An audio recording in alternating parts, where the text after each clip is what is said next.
Before landing my job as a nurse in a real hospital, I worked at a number of different gigs in different facilities in my hometown where I went to college. This includes just about every retirement center, senior living, or rehabilitation facility. So, as you concluded, I worked around a lot of old folks. For the situation I was put in, this was just a rung on the ladder if you wanted to work in medicine or even healthcare. Plus, it was major padding for my resume. I still remember my first night shift at Oakwood Retirement Facility.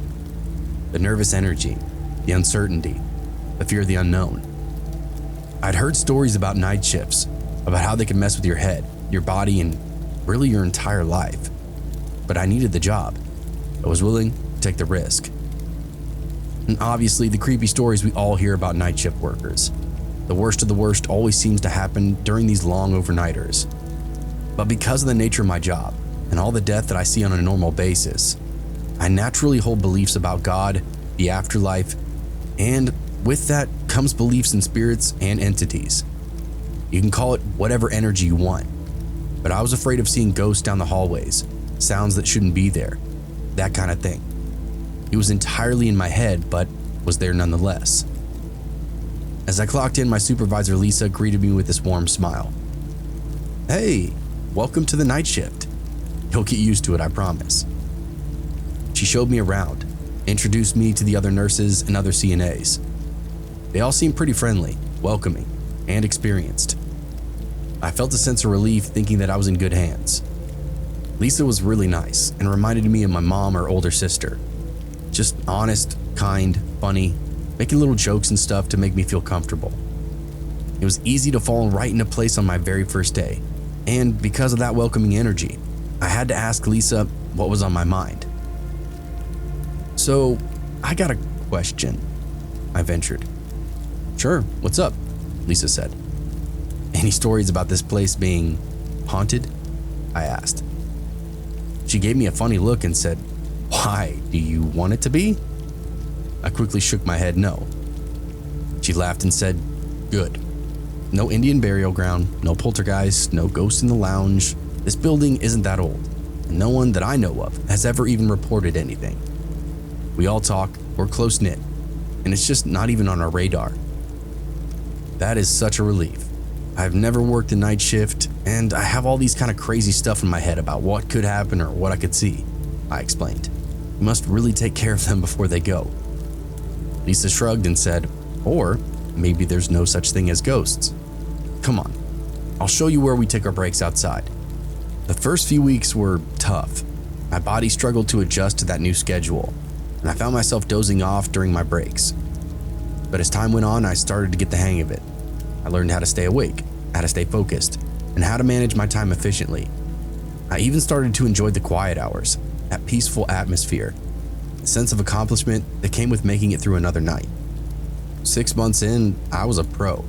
I knew every single resident's name, every medication schedule, every cork. I knew how to handle difficult situations. I knew how to calm down agitated residents, and even knew how to make them laugh. I've become a part of the night shift family, a tight-knit group of people who relied on each other to get through these long hours. But then that's when something changed. At first, it was just a glimpse out of the corner of my eye. Mrs. Jobar, a sweet but frail resident, was wandering down the hall in her pajamas. I thought nothing of it, assuming she needed to use the bathroom or maybe even get a glass of water. But as the nights continued on, I would see her more frequently, gliding silently from room to room. It was as if she was sleepwalking, her eyes open but unfocused. I mentioned it to a few of my coworkers, but we all agreed that it was just harmless. Mrs. Jobar just being her usual nocturnal self, we'd joke. But as the nights wore on, her wandering became more and more frequent and more pronounced. She'd dart from room to room, her footsteps light as a ghost. I'd watch her just frozen, and then she'd disappear into the darkness. It started to unnerve me, even though it was subtle and just totally harmless. Just the notion of watching someone who was apparently out of control of their own body, it was strange and very creepy. It had me on edge, but it wasn't anything that ran a chill up my spine. And it certainly didn't have me treating Mrs. Jobar any differently. I can't stress just how sweet this little old woman was. Truly one of the nicest people I've ever met. and I took care of many of the other residents in her wing. But some of us were worried that perhaps this might be a sign that she would be passing on soon. One night shift, I saw Mrs. Jobar leave her room briefly, then go back to it. Curious, thinking she was awake this time, I poked my head in to say hello. To my surprise, I was all alone. Her bed was empty, and the window latched shut. I even checked the bathroom, but again, no luck. She wasn't in there. Now, I was a little weirded out, and I wandered back to the nurse's station to see if maybe I could get an eye on her again. "Hey, have you seen Mrs. Jobar tonight?" I asked Rachel during our break. Yeah, I saw her wandering around an hour ago," she replied, her voice low. "I don't know what's gotten into her." I shook my head. "Me neither, but it's kind of starting to freak me out." Rachel leaned in, her eyes very serious. "You think it's something more than just sleepwalking?" I hesitated because I was unsure, but as I looked out into the darkened hallway, I knew that something was off. Something that would soon escalate into a terror beyond my wildest imagination. I had no way to actually know this or have any confirmation other than just pure intuition, but something had wormed its way into my brain. It was probably that same paranoia that I started the job with, back to pester me about this strange old woman. "Well," I started. "I saw her leave her room, then go back in real quick, but when I went in to check on her, she was not in there. It was weird. I watched her walk in not a minute before." Rachel's eyes grew wide. "The exact same thing happened to me yesterday," she confessed. I could tell by the rapidly draining color on her face that she wasn't messing with me. I asked her to explain, and it was almost identical to my story. Mrs. Jobar left her room, only to go running back a minute later. Now, this was very uncharacteristic of her, so Rachel went to see if she was okay. And, again like me, Mrs. Jobar was nowhere to be found. When Rachel proceeded to look for her, she found her in a different wing on the other side of the building, a distance that would take that old woman 4 or 5 minutes at least to walk. From what she was claiming, it was an impossible happening that she witnessed and had been afraid to tell anybody else about it. As we finished our break, that feeling of unease crept back in. I tried to focus on my work, but my mind kept wandering back to Mrs. Jobar. What was she doing out there in the dark all those times? What was driving her to wander around like a ghost? I figured all manner of things would be keeping her awake. Lost lovers, grown children, deceased family. It made me sad to think about, but it also made me feel weird too. I knew I had to keep an eye on her to make sure she was safe. But as that night wore on, I realized I was in over my head. I wasn't even a nurse. I wasn't even that old. And I wasn't equipped to deal with something that might turn into a very different, potentially even dangerous situation. Still, I convinced myself this was the experience I needed, so I just stuck with it. Everything was pretty normal for the next couple of days, except for those strange late-night wanderings. But other than that, it was chill. It was the start of the next week that things took a weird turn. When I arrived at work, my supervisor Lisa was waiting outside of the door. Immediately, I knew something was up. Myself and another overnight worker, an RN named Sarah, arrived at the same time and got the rundown. "All right, listen up, guys," Lisa said, her voice low and serious. "We've got a serious situation with Mrs. Jobar. She's been acting stranger than normal, and we really need to keep an eye on her." I exchanged a worried glance with Sarah. "What's going on?" I asked. "Residents have been complaining that she's whispering creepy things to them at night," Lisa explained. "We need to make sure she does not wander off anymore. If she gets up, bring her back to her room immediately. I can't get another wave of complaints, especially like I did this morning." Sarah and I nodded, our minds racing with worst-case scenarios. We clocked in and began our shift, our senses on high alert. But as that night wore on, everything seemed fine and normal. Residents were all quiet. The halls were empty. The only sound I heard was the hum from the vending machines. I was starting to relax, thinking that maybe Lisa had overreacted. We continued on with our nightly duties, made sure to check in on each other and Mrs. Jobar, just in case. The night pressed on without incident, and soon I forgot there'd been an issue at all. Then, at exactly 3 a.m. on the dot, I saw Mrs. Jobar peek out of her room, her eyes fixed on me with this unblinking stare. Now I did have a chill running down my spine, but I didn't look up. I didn't dare to. I was frozen in terror. My heart was now pounding in my chest. This was definitely new. She never checked to make sure the coast was clear. She was always just walking around in silence.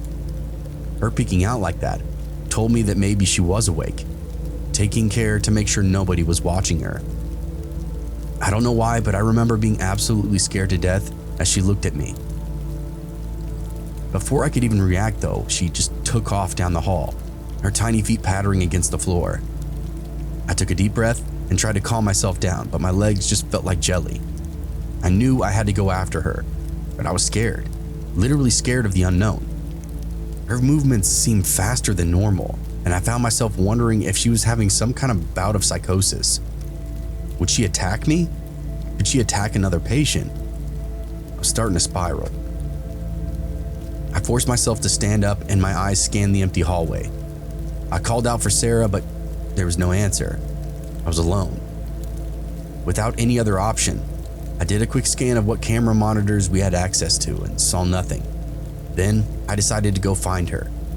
Lisa was very clear that this patient needed to be kept in her room, or it'd be all of our asses. I made my way down the hall, my heart racing with every step, and I mean this literally.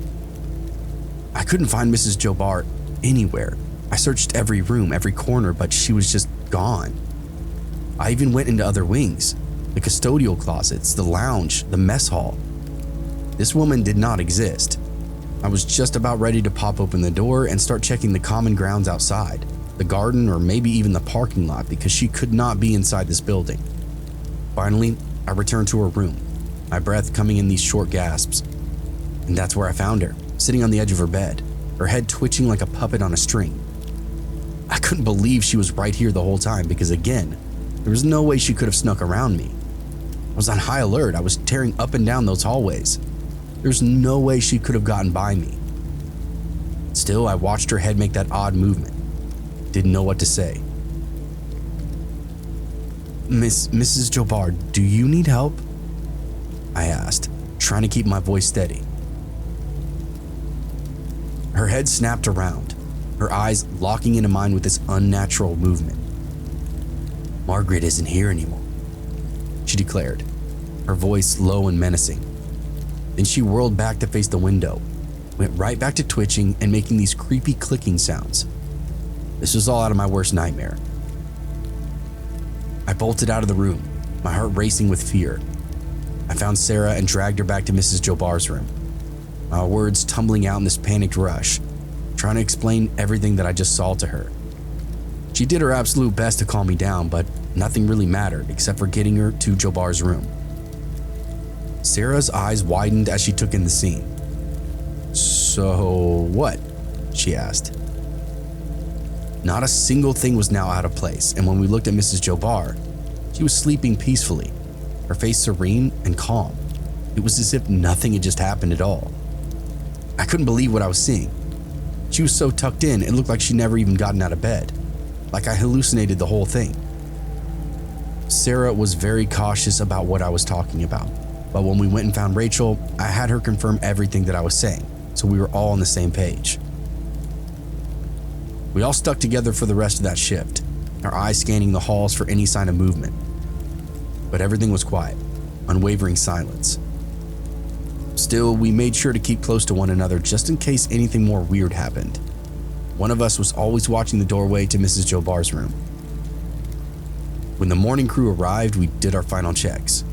And when we checked on Mrs. Jobar, she was dead. Her body was cold and stiff inside of her bed. She had that same sweet smile on her face, the one she'd worn all night after her first jaunt through the halls. We'd been checking on her all night long, so we knew that she was alive and had seen her roll around a bit. When the sun came up though, she silently slipped off and we never knew until shift change. I felt a wave of relief wash over me, mixed with a healthy dose of fear. It was a very creepy couple of nights. and every single one of us had experienced some form of weirdness. Something strange had happened, something that I can't explain. I'm just glad it's all over.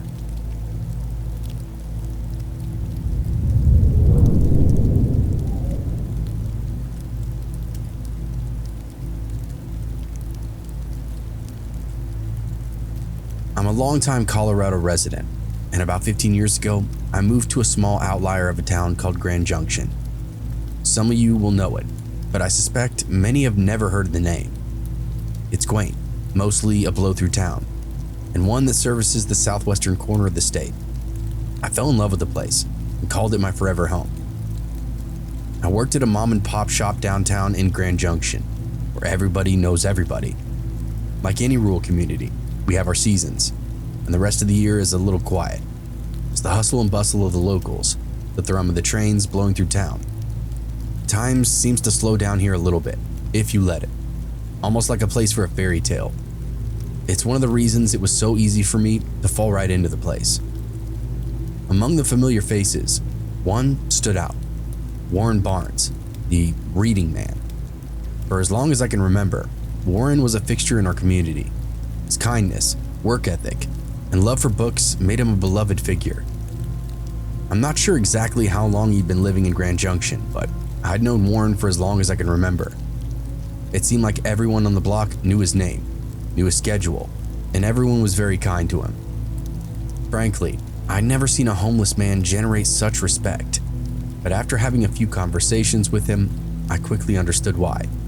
He was genuinely a sweet old man. It was like talking to your grandpa or something. He was always in a good mood, always kind and always helpful. If he hadn't met such a grisly fate, I may have thought he was an angel. Warren's daily routine was as predictable as the sunrise. He'd start at the coffee shop, then visit the library, and finally settle into his favorite alley behind the bridal shop, surrounded by his precious paperbacks. Westerns were his passion, but he devoured everything from history to thrillers to philosophy. His knowledge was just staggering. Conversations could easily last hours. As shopkeepers, we relied on Warren for odd jobs, moving boxes, unloading trucks, or running errands. Always said yes, without expecting anything in return. His Army veteran background and travels had seasoned him, but his heart was what made him really special. Grand Junction had adopted him. He'd become our very own. Warren's relationship with the community was genuine and strong. It was Mary, the baker, who saved him fresh bread and pastries, Jake, the hardware store owner, who hired him for handyman work, and Rachel, the librarian, who always set aside new releases just for him. We all looked out for Warren, and he repaid us with his kindness and dedication. On one Sunday back in 2021, Warren didn't appear, and by the late morning, all the shopkeepers and laborers on our street knew something was wrong. We just didn't know how bad.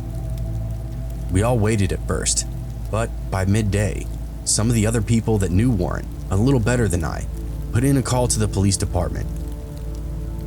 It's hard to track a guy down that doesn't have a house, and obviously police need more suspicion before they put up missing persons reports for a homeless man. Either way, we didn't like what we heard. The gal that owned the bridal shop just across the street said that someone had found Warren's wallet out by the boat ramp, over by the... This was pretty far away from usual places Warren liked to hang out, and as I mentioned, he kept a pretty rigid schedule. The gal actually left that day to go meet investigators over by the river to help them out and help get a better idea of what might have happened to him. By then, though, it's far too late. None of us knew just how bad the situation really was, at least not until Warren's body parts started washing up along the river. Arms, legs, chunks of his torso, just casually floating along, beaching under the bridge overpass on the edge of town, near the boat dock, that same place that they found his wallet. We were all in shock, and I mean absolutely blindsided. You have to understand, this wasn't just a hobo. This was someone I said good morning to every day for 10 years. Every single day this man would sweep the steps in front of my shop, or bring me flowers that he found growing in the alley. A truly kind, considerate individual. And someone took the night to cut him into pieces. Someone targeted him, I could feel it in my soul. How else could this befall such a distinguished member of our community? As I now reflect on Warren's life, I realize just how much he enriched our community. His love for books and learning inspired us. His willingness to help others without expectation of reward reminded us of the importance of kindness. His presence was always there, like a steady heartbeat. It made us feel safer and more connected. But as with all good things, Warren's life was not without its challenges. His homelessness was a constant struggle. We did our best to help support him. We'd offer him a place to stay, temporarily, or help him find resources. Warren would never complain, never ask for more than he needed. He was content with his simple life, surrounded by books and friends. I honestly can't say that he was actually homeless, because he called Grand Junction home, and we took him as he was. As the sun sets on Grand Junction, I remember Warren's smile, his laughter, and his infectious enthusiasm. He didn't deserve to meet the fate that he did, and it brings me some weird distant satisfaction knowing the killer was caught. If justice hadn't been served, I probably would have never slept again. My friend, my neighbor, gutted and dismembered in the dead of night, with no one around to help him. I wish his last moments hadn't been so scary. For now, let's cherish the memories of Warren Barnes, the reading man, who brought so much joy and light to our lives. His story is over, but for today, let's honor his spirit, his kindness, and his love for life.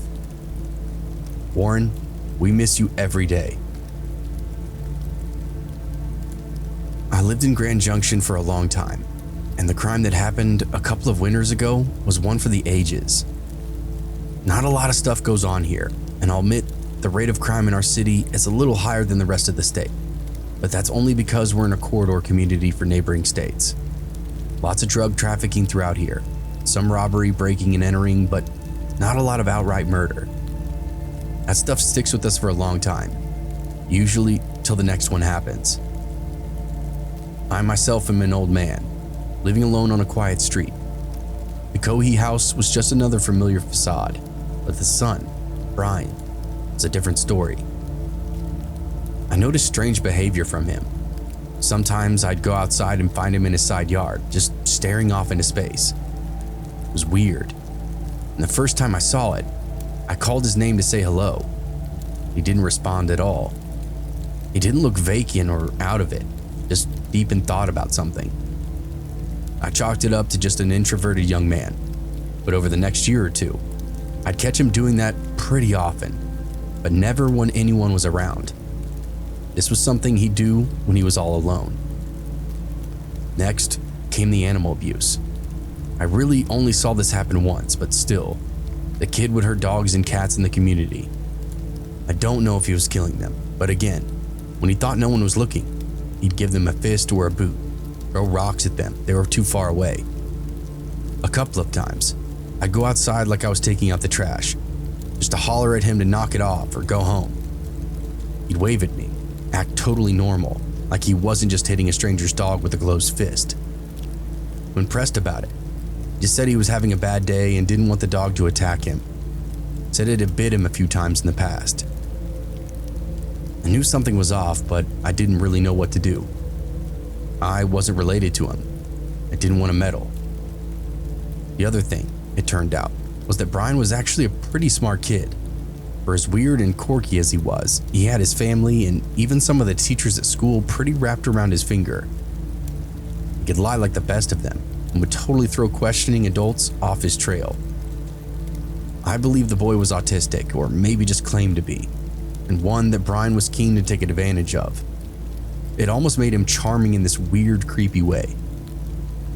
He'd casually mention how many pints of blood the human body contains, as if we were talking about the weather.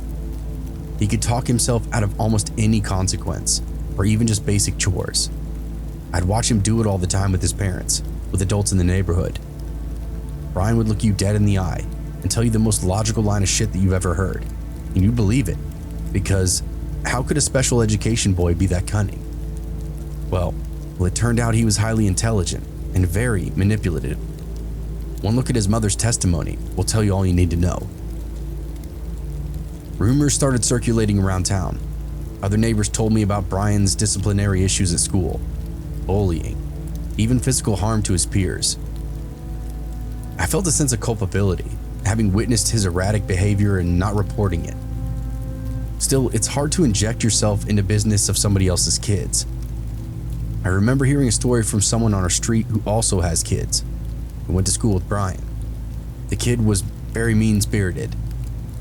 He'd hear about a student in his class prone to having panic attacks, so he'd do everything in his power to make them have one. He would construct these model weapons out of his stuff he found at school, then use them to attack special needs students when no one was looking. Behind the school buildings, vacant hallways, or even on the bus. It was some of the most heinous stuff I've ever heard. Outright abuse of people Brian deemed lesser than himself. One day though, there was a couple of boys following Brian home from school. All three of them were walking, but I could tell Brian was trying to get away from these kids.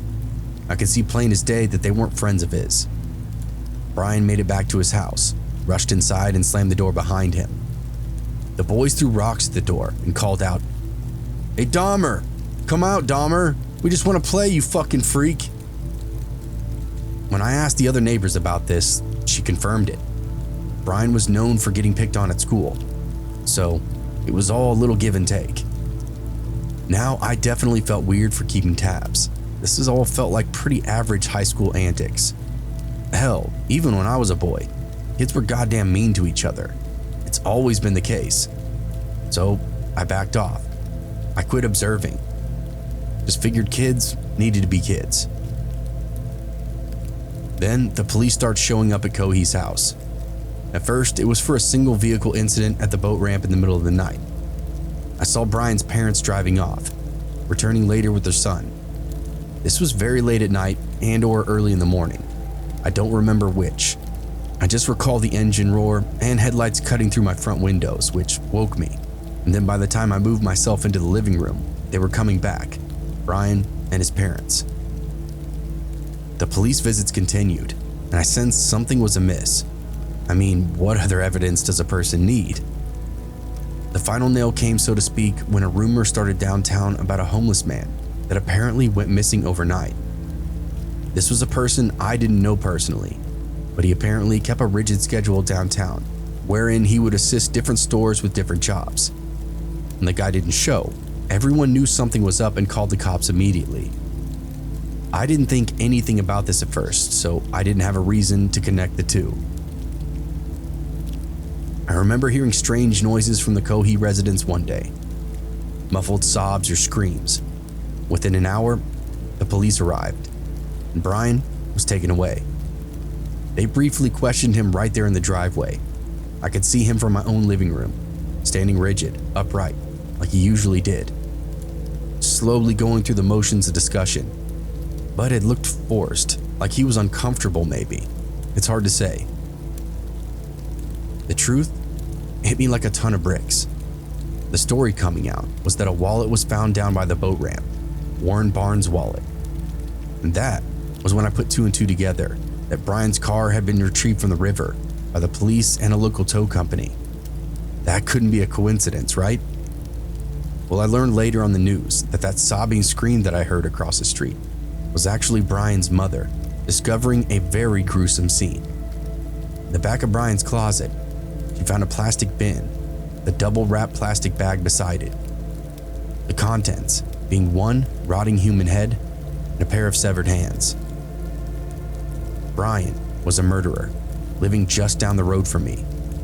All that strange behavior that I witnessed and dismissed for so long finally accumulated into the worst nightmare we could have ever imagined. The weird interactions, the bizarre comments. Brian had been thinking about violence for a long time, perhaps as long as I knew him as a neighbor. I could have been his next victim, an old man, alone and helpless. I realized that I narrowly escaped a terrible fate. By the end of that week, I read that most of Barnes was discovered along the riverbank, some of him left under a bridge where he'd been sleeping. It seemed that Brian had put a lot of thought into his actions, but when it came to actually covering his tracks, he was sloppy and just relied on his ability to lie. Thank God that didn't work out for him, and I hope I never see him again. I personally didn't know Warren Barnes, but I can imagine the kind of man that he was. His fate was cruel, murdered while sleeping under a bridge, dismembered, and left like trash. The thought sends shivers down my spine, and I hope the man finds peace on the other side, as I imagine his last night was not something he'd want to remember. I heard from the locals that he just kept asking Brian, why? Why are you doing this? Why? Which, frankly, makes my skin crawl. I felt a mix of relief and horror, knowing I no longer lived next to a killer.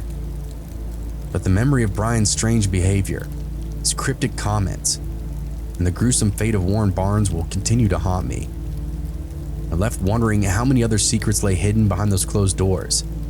How many other monsters live among us, waiting to strike? I'm very grateful to his parents, who made no effort to conceal anything or muddy the waters. Too often, when family gets involved in diabolical matters such as these, they do everything they can to make sure justice isn't served. Terry wasted no time calling the police and turning Brian in, literally within minutes. Her loyalty to the community and personal moral compass led her to the right decision, I believe. The darkness that lurked in Brian's eyes, the evil that consumed him, is a reminder that true horror exists in our world. And I'm left to ponder, what other terrors lurk around here? Which school-grade boy or girl will grow up to be the next killer? It's a terrifying thought, but one I entertain, because it's the world we've made, and the one we currently live in. I've been a law enforcement officer for a few years now, and nothing too crazy has come across my desk or on my radio. I live in a small web of townships, with Grand Junction at the heart of it. As you can imagine, not a whole lot goes on in the backcountry of Colorado. Just about the worst call that I've ever gotten was a man who stepped out on the shoulder of a highway and was struck and killed by a semi with a trailer moving around 80 miles per hour. We pulled up on the scene and it was one of the most awful visuals of my life, one that's kept me awake for a few weeks. That was until Brian Cohey Jr. decided he wanted to murder somebody. I wasn't involved in every aspect of the case, but I can confirm what did and didn't happen per my department. This was a case that rocked our community to its very core. It had every single resident on high alert for at least a week or so. Some folks still haven't recovered fully from that brutal nature of the crime that happened. Brian Cohey is a bit of an anomaly. He has a short list of diagnosed mental disorders, such as clinical depression, ADHD, and autism, and that goes back well into his academic history. He wasn't a special needs kid. He's actually a very intelligent kid, but he had certain triggers and behaviors that most folks wouldn't consider normal. I guess I should start this story at the beginning and work all the way up to the case, at least in regard to the suspect and the crime. The earliest signs of trouble were a series of suspicions that Brian had received from school. It seemed that leading up to the murder, Brian had this habit of creating makeshift weapons, usually out of pencils and rulers or other hard-edged stuff, and then would use them to hurt and torture kids that couldn't defend themselves. I specifically remember a report where Brian and his friend had made some kind of leveraged weapon, like a mace or nunchucks, something like that, then used them to beat the hell out of this special needs student. After he was busted and suspended from school, his parents found a number of similar weapons made inside his room. Allegedly, they told Brian that if he didn't dispose of everything and throw it immediately in the dumpster, they'd call the police and make a problem out of all of it. From what we understand, Brian complied, put everything inside that dumpster, which seemed to satisfy his parents and the teachers at school. From here, we would gather that Brian was a very smooth talker. Both the faculty and his parents confirmed it. It seemed like no matter what the discipline was, no matter what the consequence was, Brian would find a way to adapt and even worm his way out of it occasionally. Again, he was freaky smart in that aspect and was usually one step ahead of all the adults in his life. Except he wasn't. The reality, as far as I'm concerned, was plain as day for all to see. The physical torment and abuse of other students aside, Brian had a habit of talking about violent, inappropriate subject matter all the time. He'd go on at length about how to cut an artery, how to dismember a corpse or drain blood, or even the best method to pass a polygraph test. And then he would just sit and smile, maybe even laugh, and then say something like, "Sorry, that's a little morbid, isn't it?" Brian was constantly showing signs of being disturbed in his physical behavior, but his points of conversation was all the confirmation a person should really need. This kid had seriously twisted thoughts, and he wasn't afraid to share them with whoever might be around. Huge red flags, at least for me, but I'm not a parent, so it's not really my place to say. Either way, this was turning into a case for alarm. The reality was this: we would later learn from various confessions that Brian would make. Brian had already decided he was going to kill somebody. His reasoning was, he just wanted to see what it felt like to take a human life, and said this without any emotion attached. If anything, maybe even a touch of a grin. This kid was totally detached from reality. The details only get worse from here. So, for 6 months, he spent all his time planning, prepping, searching for a proper victim, per his confession. He said he wanted to kill a homeless person or a prostitute, as he convinced himself that either of them turning up missing or dead would call for much less searching and investigating, if reported at all. For what it was, I guess it was a decent plan, but Brian didn't have the know-how to pull off what he would consider a perfect murder. One night, Brian spotted a victim sleeping in a makeshift fort beneath a bridge. A small little flap of nothing just to keep the wind and chill off. The bridge was near a river, and the river led to a boat ramp. I'm sure you can see the little trail of breadcrumbs. This is more of the confession per Brian's story. He parked his car and went to his murder kit. He selected a large kitchen knife and 2 pairs of gloves, as he claimed a single pair wasn't enough for the amount of gore that a body produced. He snuck up on Barnes, who was asleep, and sank the knife into his neck, which immediately woke Barnes up and prompted him to begin pleading with Brian. The boy didn't care, and just continued to stab Barnes' neck with the blade until the man stopped moving. From there, Brian brought his car over, popped the trunk, and dismembered the old man piece by bloody piece, with nothing more than the kitchen knife. Grisly, violent work for a teenager, but he got it done, and up to his quote-unquote standards. His next move would be his undoing, as he didn't take enough care to make it work. Brian put the majority of Warren's body in the trunk of the car, drove over to the boat ramp, and let it roll into the river. We think the trunk was initially open, so Warren's dismembered body floated out and then down the river, and then filled the gory trunk with water to rinse it out. The problem was, the trunk got closed because of rushing water, and a significant amount of blood got trapped within. When we called the tow truck to have the car pulled out of the river, we could actually see thick streaks of crimson running out of the rear compartments. We called Terry Cohey, Brian's mother, because at this point we had no reason for suspicion. We actually thought that Brian might have been hurt with a cut he didn't know about, as his story was that he accidentally drove the car into the river by mistake, thinking he'd be able to get it back out. It wasn't until an officer found Warren's wallet out there in that same area, and then everything started to come together, and very rapidly, I might add. A car stuck in the boat ramp is weird, but when you couple this kid in the middle of the night and then missing person report the next morning, we knew where to look. We didn't even have to pay a visit though. Terry called us very soon after that, claiming she'd made a wild discovery. While cleaning Brian's room, which had an awful smell, she came across a large plastic container, as well as a double-wrapped plastic bag. Thinking it was an old lunch or something like that, she casually just opened it up. Inside, she found a blanket of writhing maggots, and beneath that, a pair of eyes looking back up at her. She was holding Warren Barnes' head in her hands, stored in a large Tupperware container. The bag held Warren's hands, and for some reason, it seemed like Brian thought the corpse would be much harder to identify without a face, teeth, or fingerprints to match records of any kind. It was a smart and twisted plan that might have worked if he'd chosen a different victim, and maybe hadn't kept the head and hands as souvenirs in his closet. Here are some various quotes made by the suspect, his mother, and officers involved with the investigation. Terry made this statement during questioning. "I was tidying up his room, putting things away, and came across a plastic container in his closet. As I started digging through it, I found a plastic bag. Curious, I picked it up, feeling its weight and noticed it was infested with maggots. I took it to the sink, noticed it was double bagged. I opened up the first bag but couldn't bring myself to open up the second. Immediately I called his father and said, "You need to come over right now." Later, when the officers arrived at the Cohee residence, they asked Brian, "Your parents have raised concerns about some items they may have found in your room. Can you elaborate?"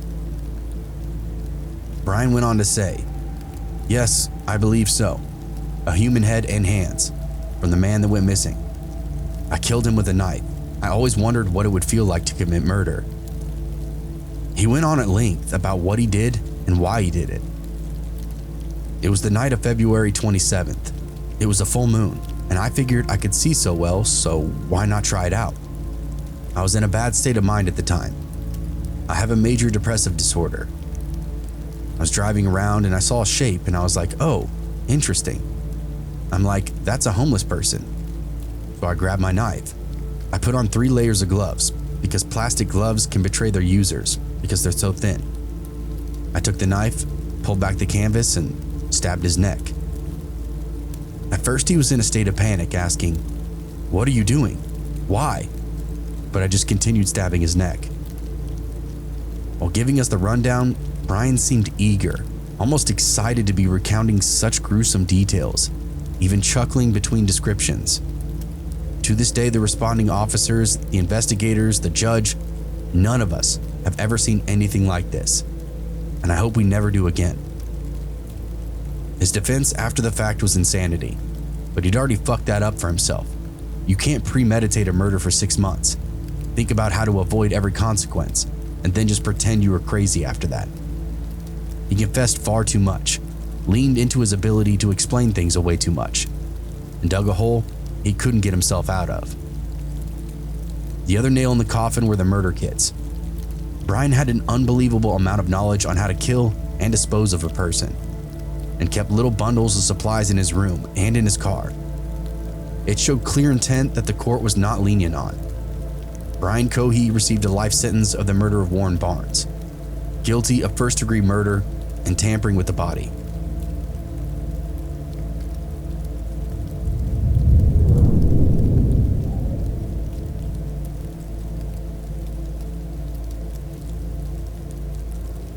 Boy, I've got a night shift story for you. Buckle up, boozers. This one is fucking crazy. I worked a graveyard shift for several different water treatment facilities within the county that I reside. There honestly aren't a lot of us that are certified to operate these facilities. So sometimes multiple outliers can become just one person or one team's responsibility. This was the case for us. So I worked graveyard shift for 2 different facilities. This night in particular, I was working the plant that was well outside of town, perched along a major highway that connected to cities at each end. As it goes, each city was probably 60 miles in either direction. This location was very rural and was often confused for a prison because of its middle of nowhere location.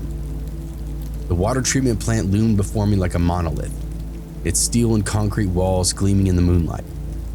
I trudged through the darkness, my boots crunching on the gravel path, the only sound in the oppressive silence. The barbed wire fence seemed to close in around me, a prison of my own making. And honestly, they really did have these prison vibes.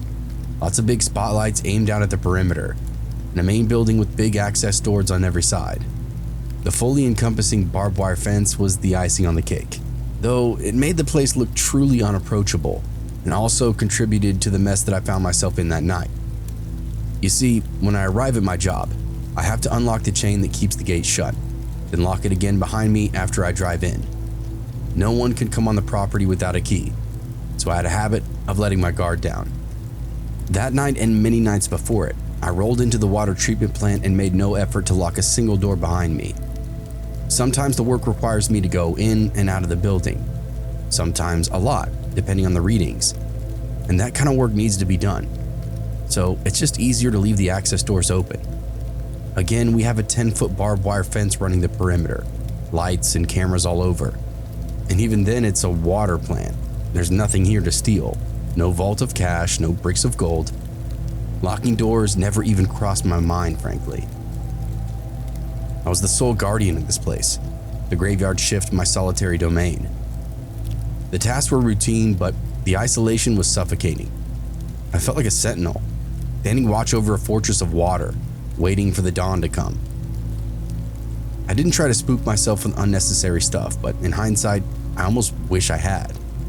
If I'd been a little bit more on my toes, I might have been able to prevent this from ever happening to me. The hours dragged on, each minute ticking by like a countdown to my own doom.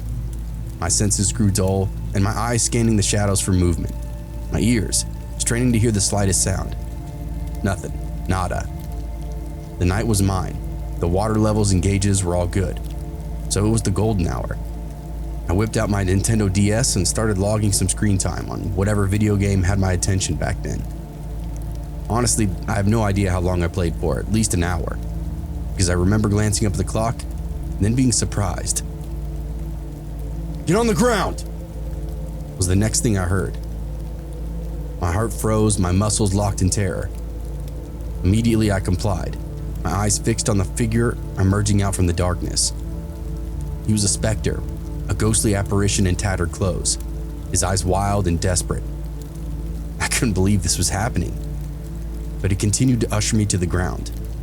To speed me up, he pulled a gun out from behind his back, with the dark metal flash under that fluorescent lighting.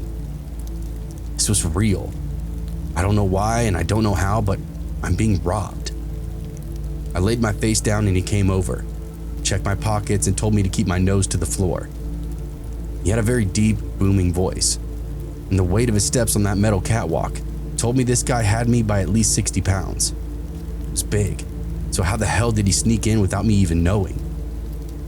I'm sorry, he muttered, his voice barely audible over the pounding of my heart. I didn't want to do this. Weird, he almost sounded remorseful. For some reason that put me at ease, albeit only slightly. He didn't sound angry or agitated, just out of options, truly desperate for whatever he thought I had in here at the water plant. He bound my wrists and ankles with duct tape, his hands shaking like leaves the whole time. I lay there, helpless, as he rummaged through my belongings, his eyes gleaming with this mixture of fear and greed, pure desperation. He was carelessly rooting through everything that I had, and it was clear he didn't even know what he was looking for. "Please," I whispered, my voice barely audible.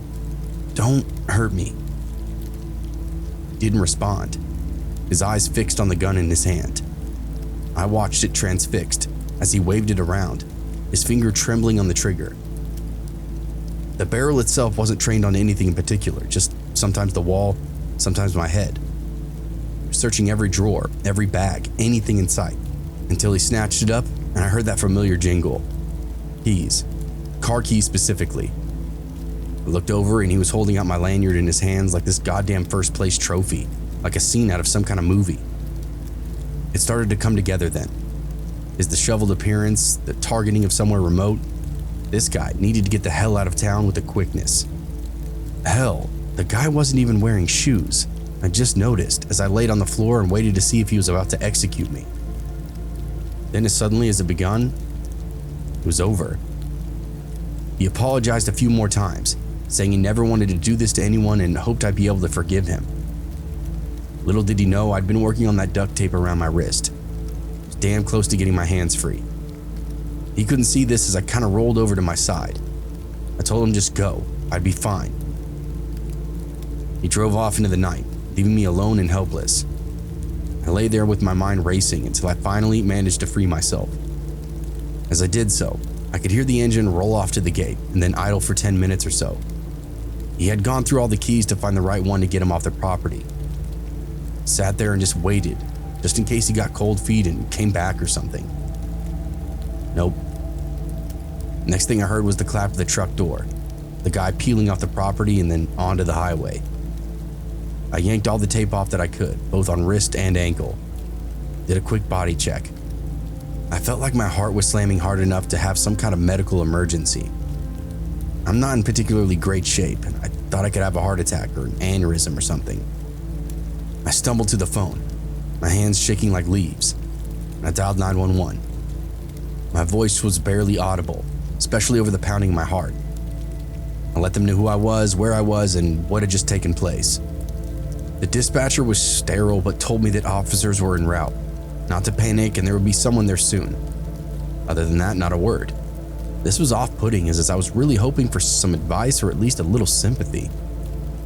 The police swarmed the facility. Their sirens and lights were a welcome respite from the darkness. Fortunately, the bandit didn't bother to close the gate behind him, so they rolled right onto the property.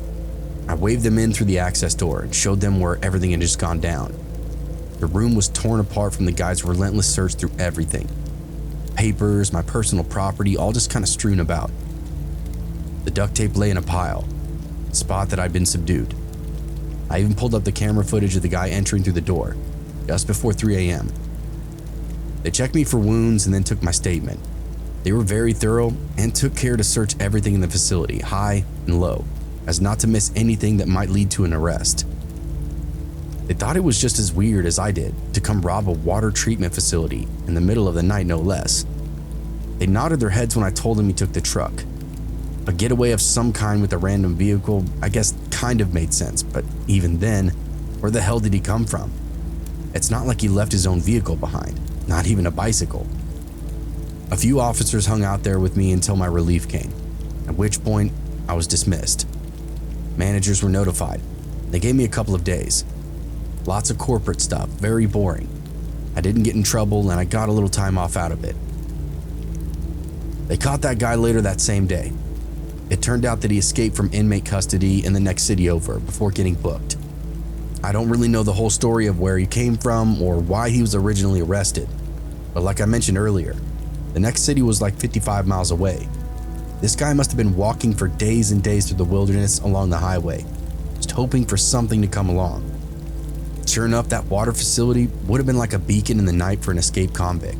Bright lights, a big humming building with electricity, water trucks parked all over, maybe even a change of clothes in a locker or something.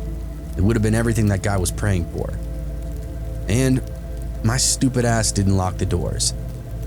This guy only took a minute or so to get over the barbed wire fence, but after he did, he literally breezed right in, held me up like it was nothing. Fortunately for me, he was feeling generous in the moment, didn't kill me or beat me with anything, just put the gun to my face. That's another thing one of the officers couldn't figure out, where he got the gun. Whatever the case, he chose not to use it, and for that at least, I am thankful. As I returned to work, the memories lingered, a constant reminder of the terror that I faced that night. But I refused to let it consume me. I worked on, my senses heightened, and my heart still racing from that same encounter. I started working out, I started locking doors, and I started taking the care and precaution that I should have been doing from day one. Even so, I developed some pretty significant PTSD from almost being shot in the head that night.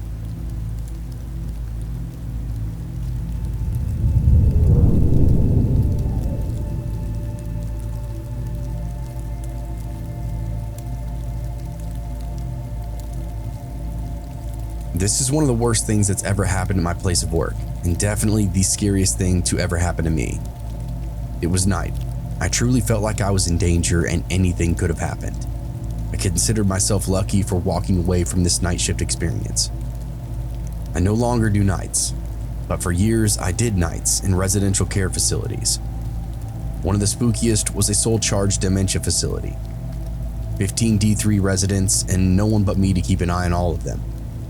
They were elderly, pleasant for the most part, especially if you knew how to interact with them like I did. Still, there's just something eerie in that, yeah? Spending 10 hours a day with blank, vacant, unpredictable people. I was never afraid of them, but there is a sense of being unsettled that naturally just comes with the work. Around 3 a.m. in the morning, after doing an intentional round, that's where you check all the residents are safe and well, I hear the doorbell ring. I got a sudden wave of goosebumps because this is a secure facility, and it's in the middle of the night. I cannot express to you just how strange it is for someone to be at the front door at this hour. Honestly, it shouldn't even be possible. I started to think maybe it was a colleague that stopped by to drop something off for me, and that immediately put my nerves at ease.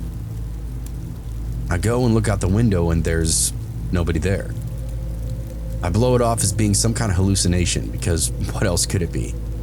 Someone ding-dong ditching an old folks home? Not very likely. Not in this neighborhood. I roll it around in my head as I head back to the common room, resume my duties. I suppose I hear that bell enough. Perhaps it really was some kind of trick all playing out in my mind. I try not to give it any more thought. 10 minutes later, it rings again. I'm shitting myself at this point, as it was a clear, crisp ring. I go to the window and check again. Nobody was there. But I look across the street and there's a strange car parked there now. I take a photo of it, just in case, then go back to my station where I've been playing a game of match the card suits with a delightful but very demented lady. I sit down and she looks at me and says, "What did the gentleman want, dearie? He looked like he had a bad night and needs a cup of coffee." Chills immediately go down my spine, but I brush it off because hallucinations are common with dementia. And this lady is particularly prone to not being oriented to a time and place. We keep playing our little game, and she keeps casting a long glance over my shoulder down the hallway. Definitely some of the creepiest visuals of my life. I wanted to turn around so bad, but just the front door. I knew there would be nothing there. At this point, I was almost hoping there was. The doorbell rings again, less than 5 minutes later, and this time, freaking the fuck out. Another one of my residents is up and walking the hallway, painting, with a clear paintbrush to keep him occupied. I pass him on the way to the front window and he turns to me and says, "Don't answer the door alone. He might hurt you," before carrying on painting. My blood coagulates right there in my veins. "What did you say?" I prompt him. "Don't go to the door. Feisty man is liable to hurt you," he explains to me, clear as day. "Do you know who that is?" I ask. He just shakes his head and goes back to dry painting. Shitting myself, trying not to cry.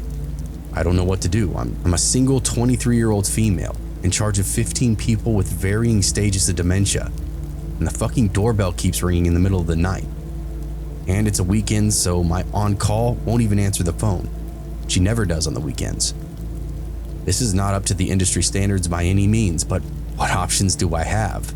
File a complaint while I'm getting murdered? I creep down the hall, try to be as subtle and as quiet as possible.